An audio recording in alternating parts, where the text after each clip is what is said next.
ta ban Ayman Sim ban pensulur syu ka Habrat Nafis sabat Daisy Imli kabla syajit ban mi khmat kum ka younger scientist na Riboy district ka Yovika program kabla long North Eastern Space Application Center umnyam Riboy district ka Tanat district school education officer Riboy district menta ka si ka arpan ritrik jeliu da ka jing ngau sarong bat ka jingkman ka Sim kala pen kup burom ka Habrat Nafis sabat Daisy Imli kabla wan ra nam bat burom ka district ya ka ni ka jing pen kup burom la pen long ha office trikam jong ka district school education officer Riboy district ha kabal asa khilang da ka kong Paidlin el nang light DSEO ko Riboy ha ka jing don lang gi bhai nga sambat kinong hikai jong ka Habrat Nafis sabat Daisy Imli bat kinong tre jong ka DSEO Riboy district kumban siyo thu ka Habrat Nafis sabat Daisy Imli ka badang pule ka kelas 9 nya Barwa RMS secondary school Barwa ka badai ka kon jong ba wer sanding do bat ka kong Praniti Meris Imli na kasnong Barwa kala syajat ban yo rung sa ka Yovika program ka long lingba ka jing simbenta ka jong ka online quiz game jong ka Yovika program lingba ka jing syajat ban mi khmat ni ka Riboy district ka Habrat Nafis sabat kala yo alat ban lei simbenta ka Yovika program kabla long North Eastern Space Application Center umnyam Riboy district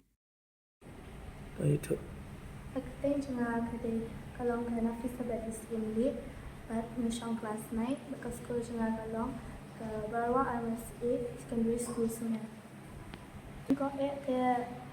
lingba jang ka Bharti Foundation i Miss Dayo idan iwe inahikay balawan sa school jang na introduce ikan ka program but nang ta napadang arlak malayo select ikani na siya select ikan ka program but mala we have to chatay but we have saat tayo but kila hikay riyangi kumno shwaban shnai rocket kila hikay fiyangi nang ta kita ay rocket but we have shna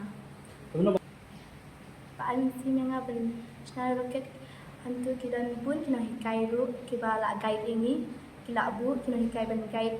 nang ta ladangim nang rocket na shnaro kila dan nang guide nang ta namdan ka jingtu ban lang scientist nama ngakwa rebel lang scientist Lahe ada kani gajing kuling ako aban lang IS. Kuno ba? Kalong kiba ada kidan na kasap bakidan kindi ban buri kindi ban pin bat kindi ban bu itu kasap jong ki hakmat bat kanang bakin itu kasap jong ki bakin boy besok perang bat kindi ban randir. Kakaban kong asuban ayo yoglay bukli yang nitalan panila pan kupuram Iwe niki na kiba wandra yang 6 kuburam valuation benda kanika Young Scientist Program.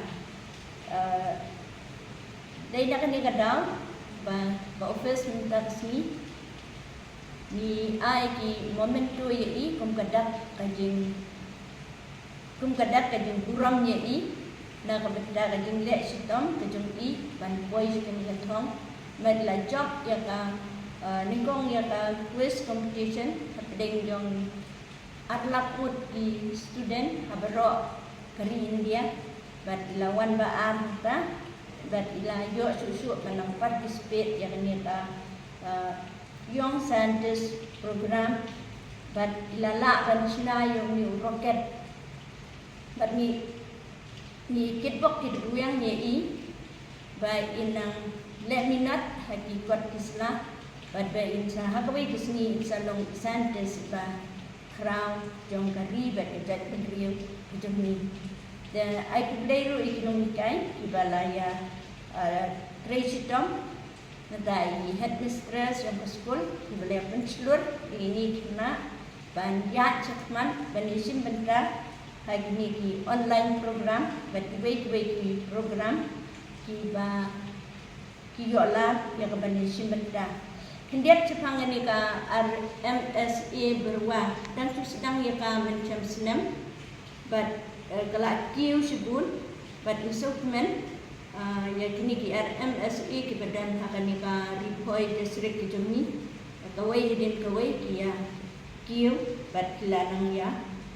Roy kata enrollment, but hakiway kejam pasro. Kemudian sebut, kemudian kurkui ini kena untuk kui ini ke sekolah, untuk kulang ini baru ini nang ya kuat kia, kemudian sebut.